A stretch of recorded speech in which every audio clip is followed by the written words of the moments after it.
information to help you run your business better and improve your marketing campaigns. My name is Hank Hoffmeier, and thank you for joining me on Hank's Marketing and Business Tips.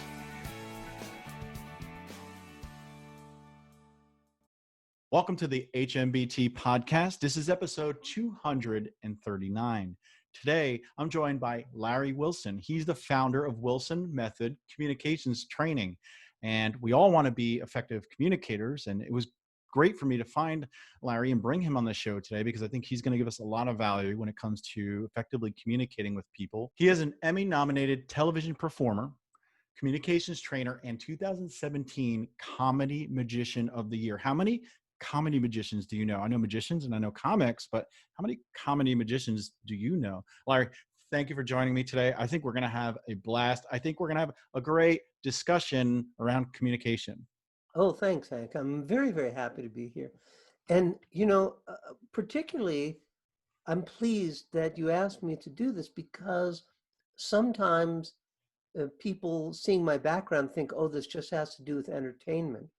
But I think it's the least of it. I think people who are interested in marketing, people who are interested in business, are the ones who benefit the most from Wilson Method. That's been my experience. Right. And then, a lot of people say you're selling yourself all the time when people say you're not a salesman, but you say, yeah, you're not a salesman, but you're selling yourself all the time. And then also, I just like what you said, if they look at your background, we also need to be entertaining at the same time. Everybody's selling themselves in some fashion, and we also need to be entertaining because who wants to be around somebody that's very boring, dry, and doesn't know how to communicate well? Right. I wouldn't want to be around people like that. And that's why you're here today. And I think you're going to give some great value to the audience. And what I understand, we're going to talk about some ways that we can improve our communication skills and also increase our value when we're communicating with people. So let's dive right in and let's talk about the first one because I know this is going to be fire. Well, it'd be great. Let me just start by saying, last year, I just stumbled upon a piece of video from an interview with Warren Buffett. And some young gun was interviewing him and said, what could you tell us for people in business? What would your best advice? He said, oh, I can tell you something simple you can do right now that will increase your value by at least 50%. And you could feel everybody in the room lean forward. Yep, their ears opened up. And Warren Buffett says, improve your communication skills, both written and verbal. Now, I'm only quoting Buffett because he did such a better job of communicating than I ever could. He said, doesn't matter how smart you are. If you cannot transmit those ideas, it's like winking at a girl in the dark. Mm-hmm. Nothing happens.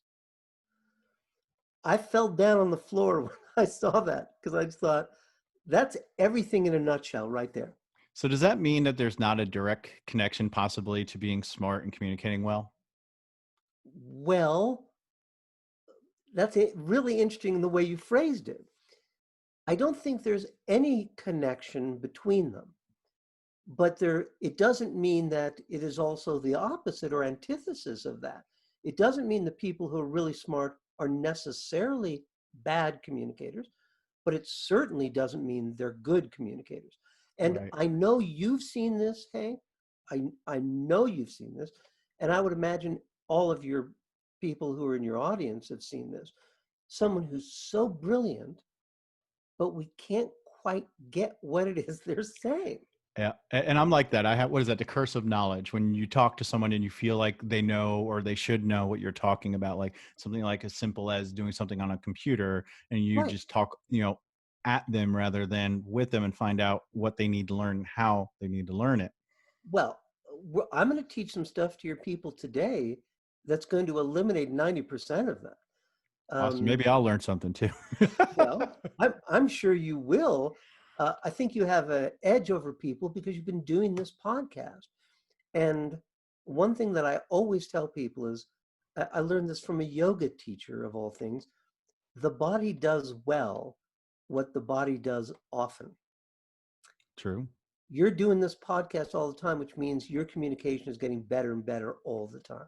Well, I think it makes me a better talker, but does it make me a better communicator? Because there's really not a lot of feedback beyond what you and I are discussing. The audience is not able to participate. No, So but we therefore, I can think say, what you have to say today is going to be very important. well, thank you. I'm hoping that it will be. A lot of what Wilson Method is based on, and I should only sketch this in so your people know why sometimes my examples are so peculiar. Uh, I spent almost 40 years working with the biggest stars in show business. And these are people who won Academy Awards and every kind of, gold records and performed in the largest theaters in the world. And I saw that they got everything they wanted out of life. So sometimes I could tell that they didn't know what they were doing. They were doing it unconsciously. So I would sort of model them. Hmm. Some of them were quite conscious. And I would ask them, I'd say, can you explain to me what that was? And they'd be able to break it down. And first and foremost, this I think is a very, very important point. Every single one of the most successful people I ever worked with in show business relied on technique. Some of them were very talented, but they did not rely on that. And I think that's a tremendous uh, thing to learn at this stage of the game. You don't have to be talented. You don't have to have some special gift. If you speak English well enough to enjoy this podcast, you have everything you need. Awesome. And I really think it is awesome that I'm not, I've seen a lot of people who have some fantastic theories about how these things work, which is great. I've never found that useful in my life. I want things that are practical, that actually work. And I'll see if I can begin here for you. Um, do you know the Academy Award-winning actor Tim Hutton? Yes. I worked with him on a film. We're doing some stuff for about 6 weeks. I worked in close proximity, just he and I, doing a bunch of stuff for this film. And so I had a lot of opportunity to observe him sometimes when I was like a fly on the wall, when I wasn't directly, he and I working on stuff. One night, uh, we're in Malibu, California, and it's like a Friday or Saturday night. We've been working for a few hours. He says, "Oh, you want to get something to eat?" I go, "Sure." So we jump in the car, we drive down, I don't know, a mile to a restaurant it's packed. It's like Friday night or Saturday night. But also, here's the thing, Hank. It's in Malibu, okay? Everybody in the place is famous except me. They're all, it's not like Tim Hutton was like standing out. He was just one of all the famous people there. Yeah. And I just said to Tim, I don't think this place even took reservations. I said, Tim, this may not, I don't, we're not going to be able to get a table. He said, just a second. I see him go up to the girl who's the maitre d' there. He speaks to her for a few moments. He turns and gestures to me. He says, "Oh, they'll seat us right now." And I said, "Okay, what was that about?" And I said, "Did you just slip her like a wad of cash or something?" He said, "Oh, no, no." He said, "I just made eye contact with her." And I said, "Tim, seriously, it's obviously more than that." He said, "No, it isn't obviously more than that." And this was when I began to realize that a lot of people in their lives feel as if they're invisible. I know you felt that way. I felt that way. How many of your people who are listening have gone in to make a presentation or tried to introduce themselves, and you feel like you're invisible, like no one can Right. see you? It's the worst feeling in the world. It is. It's horrible. Or if you feel invisible, not listened to, or nobody's paying attention to you, right? Yes, that is the corollary, not seen, not heard. And I began to realize that the people who were extremely successful in show business had learned different techniques to make themselves impossible to ignore. And this thing with Tim Hutton, I I've never forgotten it for this reason. He said to me, he said, this girl at the desk was being overwhelmed. There's a million people and everyone's yelling at her and everyone's tugging her sleeve and everything. He said, none of them are even looking at her. He said, I just took a moment to make eye contact so she could see, I actually see you here. Right. He said, and then I made like a comment. I just said, oh, kind of a tough night or something, so that she knew I really saw what her predicament was. He said, now I didn't know if it was going to result in us getting a table. He said, but I'm not the least bit surprised. Right. Yeah. And if you pay attention and make fun someone feel special, they're gonna reciprocate. I do that for my servers when I go to restaurants. As I strike conversations up with them, or like you said, the maitre d or whatever. I'll just Absolutely. say, hey, I know it's a busy night, and I see you have all these people. Take your time if you need to do something else before you put my name down. That's okay.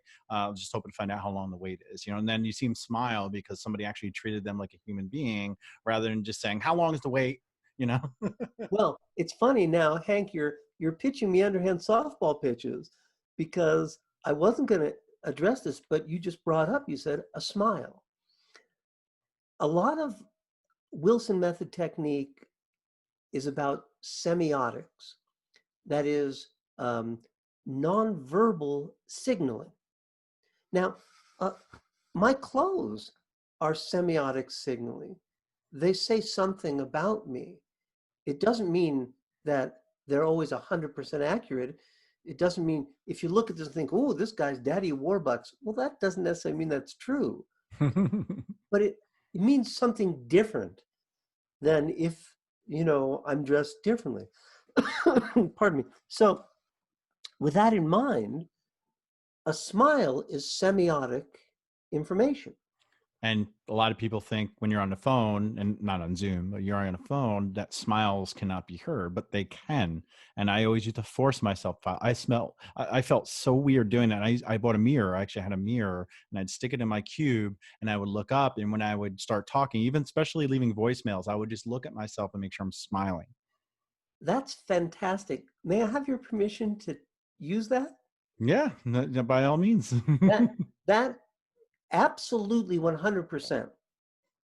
We can hear what we call vocal affect. We can hear it in your voice. When you hear really brilliant voiceover artists, we can hear all these nuances in their voice. We can hear all these textures and colors and shadings in their voice. And you're 100% correct. When you are speaking to someone on the phone, you're deprived of any visual clues at all, so you better employ excellent vocal affect. Mm-hmm. When we see you, online is very difficult because there's no exchange of human energy. And that's why a smile, a genuine smile, it doesn't have to be a big deal. It doesn't have to last forever, but it communicates a connection to other people that does more than you may realize it does. Right. In that same way, making eye contact with the camera when there's no one there. If you study a certain marketing videos, you'll see that some people do what I call a micro avoidance movements. It's because the camera is an unblinking, judgmental eye, and it makes us feel self-conscious. So you'll see people on camera doing this, Hank. You'll see people doing this. They're sort of moving their head away, lifting their chin. They're not conscious of it, but they're trying to avoid the gaze of the Cyclops that will never blink. I like And that. well, it's true. That might be our show title. The Cyclops that never blinks. I've collected, and I'll send you one later. I've collected a bunch of videos that I find of people trying to do, and they're professional people, but they're trying to make a presentation. Right. And it's so weird. They keep closing their eyes and they keep looking away. This is terrible if we're involved with online marketing. We want you to bend.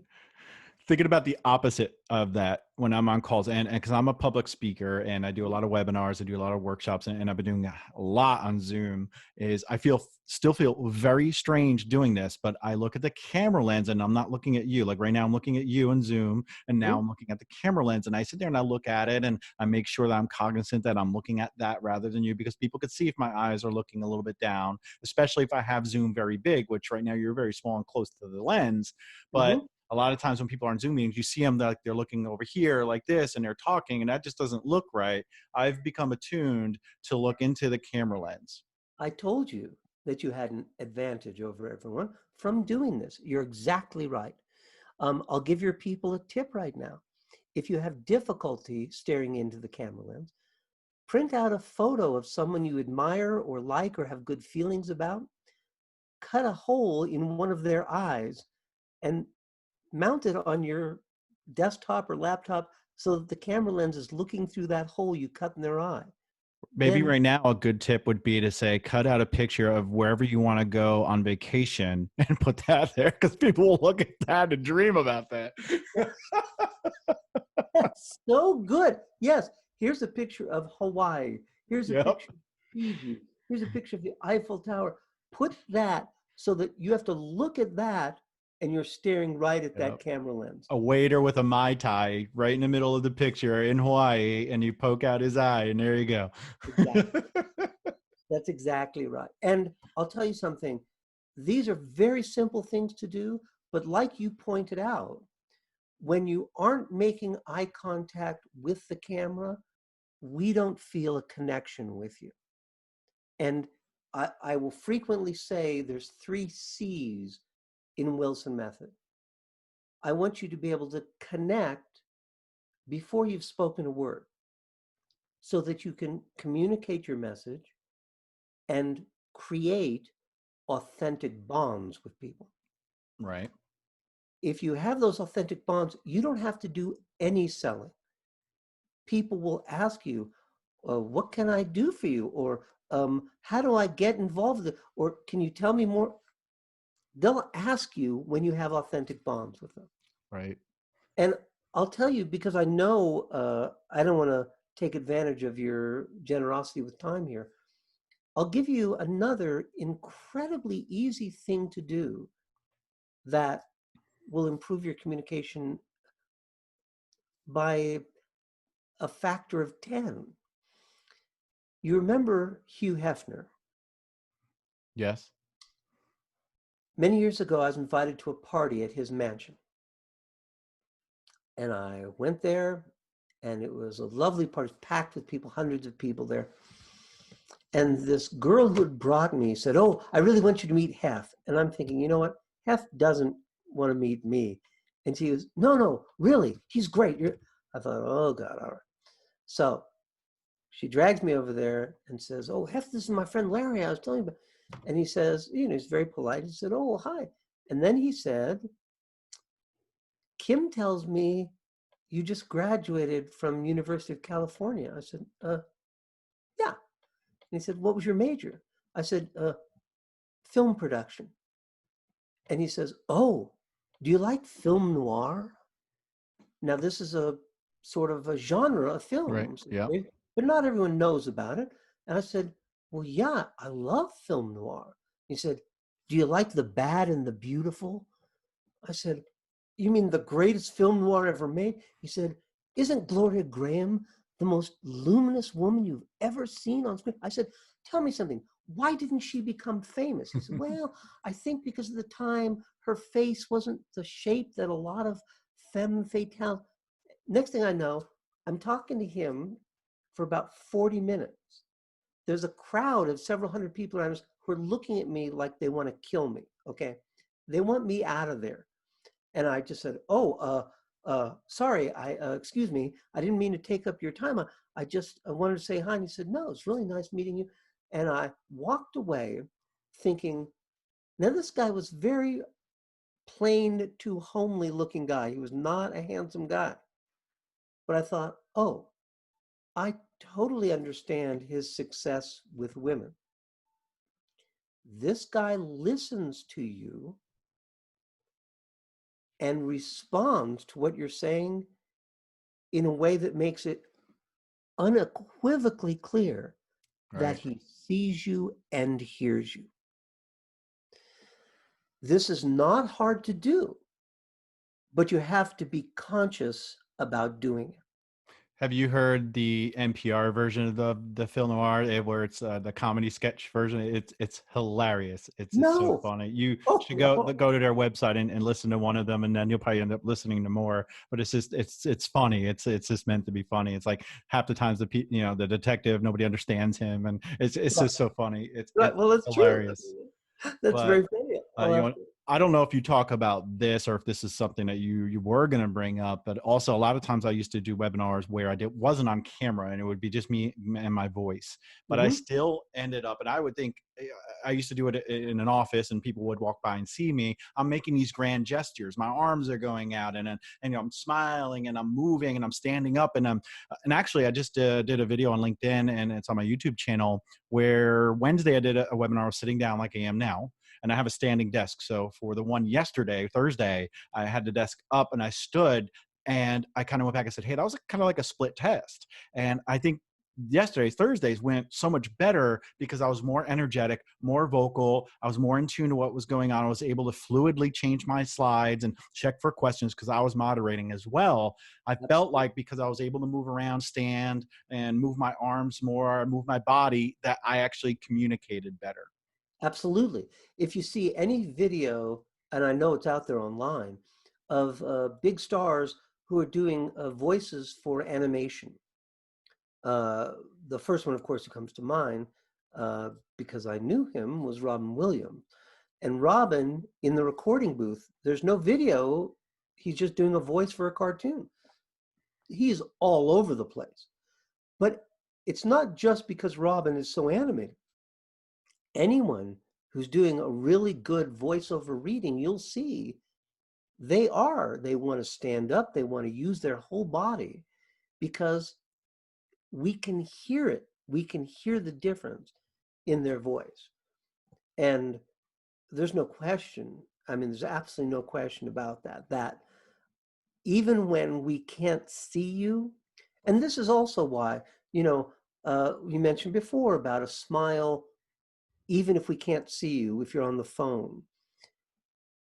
People say, well, how am I supposed to do this? I said, well, what you do is what professional actors do. You think of something that is pleasing, that brings a smile to your lips. It doesn't mean that you have to, if you're talking to someone about paper sales, it doesn't mean you have to try and think about something about paper sales that makes you feel good. You could think about your child or your spouse, or like you said, Hank, someplace you want to go on vacation, Yeah. Yep. anything like that. It doesn't mean that you're uh, being schizophrenic. You simply think on that thing. It brings a smile to your lips. And the person on the other end of the phone, they hear that. There's no They do. question they can hear that. There's no doubt. So I would think the key takeaways are to make people feel seen and heard, right? That's the most important thing. Absolutely. And to do that through video, what we said is to put something over your camera where you can actually look at that, where you don't feel like a weirdo staring at a little camera lens. Right. Then also, nonverbal communication is important, even if you're not on camera or seeing someone, because Mhm. especially what you said about Robin Williams, when you're doing an animated cartoon or animated movie, the character's moving, therefore the inflections needs to come through. If the character's running and saying something and you're sitting in a chair and you're trying to say what the character's doing running, it's not going to come through. And I bet Robin Williams would be running at the microphone Oh and my God. saying it. Robin um, be bouncing off the walls. yeah. Did I Well, miss any of the key takeaways? no, no. I mean, I think you got. Um, I'm gonna reiterate what you just reiterated because I thought you did a good job. Fundamental to Wilson method is that you want to make yourself impossible to ignore. One of the ways you can achieve this is using a variety of different techniques. Some are spoken, some are written, some are semiotic. but they make other people feel like you see them and hear them. Right. It's so simple. It's not complicated. Anyone can do it. And when you do, you will see phenomenal results. Sometimes that is so amazing that you think this is a coincidence. But it's Right. not a coincidence. Yeah, one thing I do with customer service folks that I know always get beaten up, what like say with your cell phone provider or Home Depot. I had a couple situations come up with both of those. I try to make the person feel like that they are someone that's really helping the customers. And I'll just say you're probably having a long day. It's in the afternoon. Hey, where are you located? And they'll start saying where they're located. I'll see if there's any commonalities, and I'll just say, hey, I have this problem. I'm upset, but I don't want to be upset. I'm calm now, but I was hoping you could help me. And that goes a long way because they feel like, hey, this guy understands what I go through. Because I actually used to work in staffing and I placed people at call centers. Therefore, I know exactly how they operate. And some of them have time frames that they need to get people off the phone. And these irate customers take up 20, 40 minutes. And there's been times where I did fly off the handle a little bit, where I usually would just hang up because I know it's not the rep's fault, and I'll go to Twitter and I end up getting it done there. But that's a different story. But I love how you say that, and I think it's very important whether you are doing or you're having a conversation personally with someone at a restaurant. Right. Maybe it's Hugh Hefner or somebody else, Tim Hutton, maybe, or if it's in business, in marketing, sales, or if you're talking to your boss. These tips, they go a long way. Because your boss, if you're asking for that raise, you might have caught them on a bad day, and if you're not communicating with them effectively and making them feel heard, and maybe they need to vent a little bit before you ask for some more money, that can go a Absolutely. long way, Absolutely. and it can help you in life and help you succeed so much. Well, you actually, again, you started to open the door. I know we're probably just about out of time, but you know, more advanced techniques with Wilson method, you're talking about empathy, which is the ability to imagine what the experience is of the person you're trying to communicate with. And again, it doesn't mean that you're a mind reader. You're just using your imagination. Right. But when you do this, it creates an incredibly powerful, and I'll tell you who I learned this from, of all things. I did a TV show years ago. I can't remember. It was one of those talk shows with Betty White, who's She's every bit as awesome. every bit as awesome as she appears to be. She could not have been nicer. She was just a living doll. And on some commercial break, they were going to have her say something to the audience to do. I don't remember what it was, but I remember we were behind some curtains and she was going to step through the curtain. And I saw her doing something before she went out there. And she went out there and they just loved her. And she talked with them. Then she came back and I said, you have to tell me what you were doing. And she said, I don't know what you mean. I said, I saw you, you were doing something before you went. She said, oh, I was using empathy. And I said, I know what that word means, but I don't get what you were doing. She said, well, I just took a moment to think what those people might what might be going on in their lives. It was in December. And she said, I wonder if some of them are worried about having enough money for Christmas presents and things like that.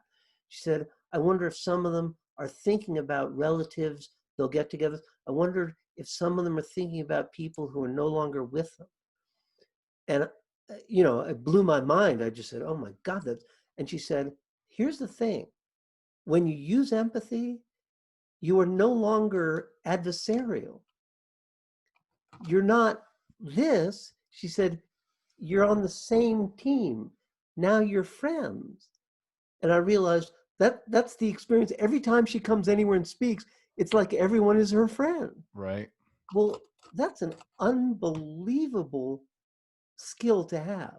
Yeah, if you can get to that point, there's so many people that are they want to say what they want to say, and they're willing to make that connection. They're willing to look at somebody in the eye and ask them a couple questions and Hmm? ask about their day. But then it's getting to business, right? And I've tried to learn a lot, not like how are you today or what's happening. A lot of times in the hallways at the office when I'm working, when we used to be in the office, which was 13 weeks ago, people would see me in the morning and they say good morning, and they'll say how are you, and I rather than just say good and just keep walking, I say I'm awesome, how about you, and they stop and they look at you and they're like, who is this guy? Yeah, And we're, a lot of we're, people have gotten to know that that's me. I don't like to respond in the same fashion. That's just what generic, I guess, is the term.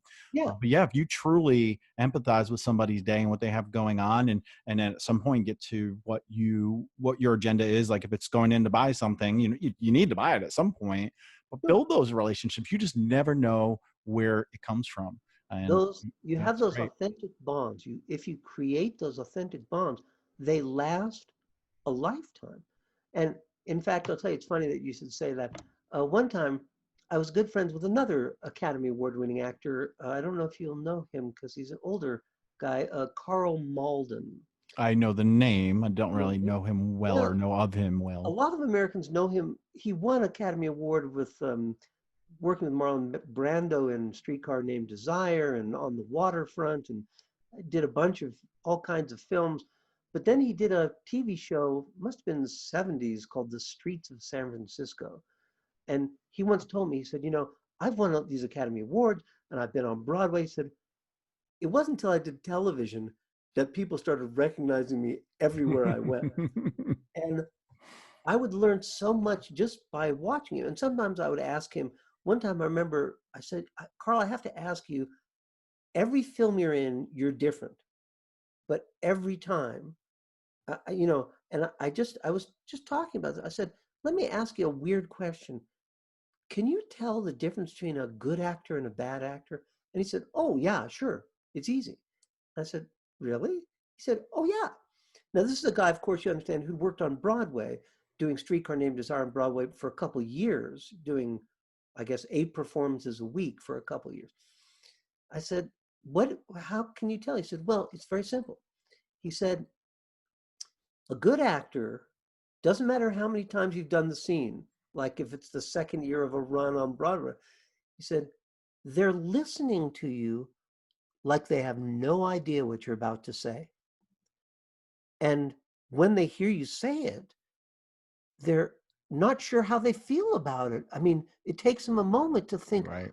what effect does that have on me? What is that? He said, bad actors are just waiting for when it's their turn to talk. Yep. And that used to be, well, still me a little bit. And in some ways, I have this thing where I get something in my brain, I want to say, and I'm afraid of forgetting it, which I had to learn it's okay to forget it. If it's important enough, it'll come back. But what I gather and what the message there is, deeply process what people are saying. Say back the keywords in your mind when somebody says something so that you can, like you said earlier, have an effective what do you want to call it? An effective conversation with them.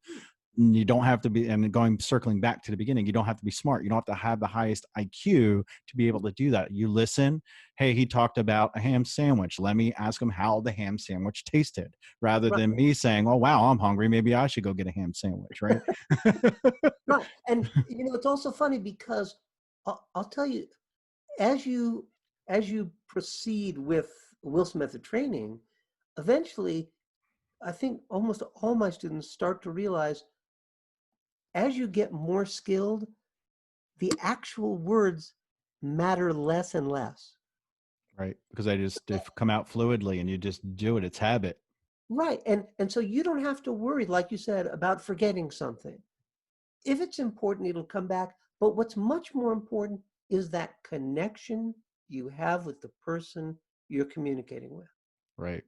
And if you forgot this important point, it's a great excuse for you to reach out to them in a couple days and say, hey, I meant something I wanted to talk to you about and I forgot. It was such a great conversation we're having. I forgot to ask, right? Right. So, And with that, how can folks reach out to you, learn about you, connect with you? And I understand you may have a special offer for the audience today. well, I did because I knew I was going to do this. Of course, they can always find me on Facebook, on Larry Wilson, communications expert.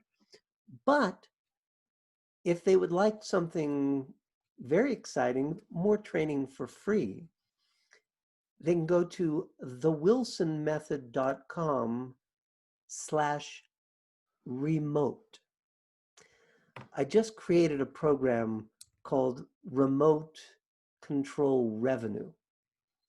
And just to experiment with it, I put up some stuff for some select and special people. So I thought your people might want to take advantage of that. It's Awesome. completely free. They don't even have to put in an email. They don't have to do anything except watch. All right. So We'll add the links in the show notes. So probably LinkedIn. You said Facebook. You have your website. sure. Uh, if you want to learn how to communicate better, communicate with Larry. It'll definitely help you. I got some golden nuggets out of it, and I loved your stories about the actors that you had a chance to come across in your life, and I think that's something that's memorable, and you'll probably never forget, which is awesome. Probably need to have you on again in the show in the future. That would be an awesome thing. But until next Oh, time, folks, you can catch my show on iTunes, Google Play, Spotify, and this is also going to be on YouTube for the pleasure of your eyes. You can actually see us and see if we're doing what we're saying, if we're making eye contact to the camera. And I don't have somebody holding my time in my camera, but I make do, and I look at the camera, so it looks like I'm looking at you folks. that's right. Definitely rate and review, folks, on all the different channels on YouTube. And until next week, folks, happy communicating.